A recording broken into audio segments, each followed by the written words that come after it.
Okay, so Movement Monday. So basically what we want to look at is trying to sort of tease out the deficiencies between how hips articulate off the pelvis. So what do I mean by that? Well, when a person often gets into let's say a lunging position, they'll be twisted. They'll have one side that sort of twists up so the pelvis will sit high. So you want to kind of tease that out and let the hips articulate off the pelvis with more efficiency. So this is one way to create that activation and isolate it out. So I got a couple of props in case we need them, or we will actually use them. So the first thing we're going to do is get into that low kneeling position. I'm going to extend one leg out in front of me. A lot of times when people go to do this, they're going to almost feel unbalanced. So this is why we have the prop. So basically I want my right leg straight out in front and my left one obviously in a deep lunge position. I'm going to drive my back hip forward as much as I can.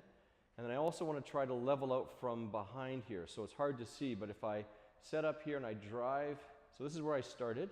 If I drive my right hip back as far as it'll go and squeeze it into place, immediately I get a hamstring glute burn immediately. So if you're doing it correct, that's what you'll feel. And then from there I'm going to drive my other hip forward, so the left hip more forward. Once I'm there, I'm going to extend the leg as far as I can from the heel up, and then drive the right hip back even more. Again, a good ache. I should be able to balance without holding on to anything, which I can now. All right?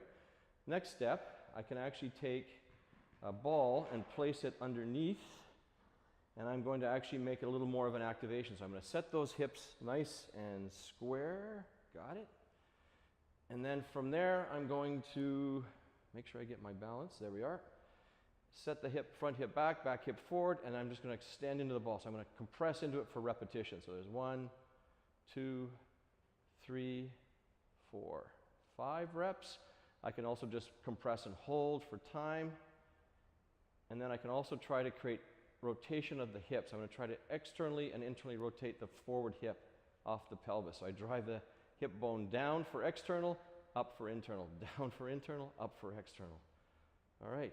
Good burn, on fire, so give it a try.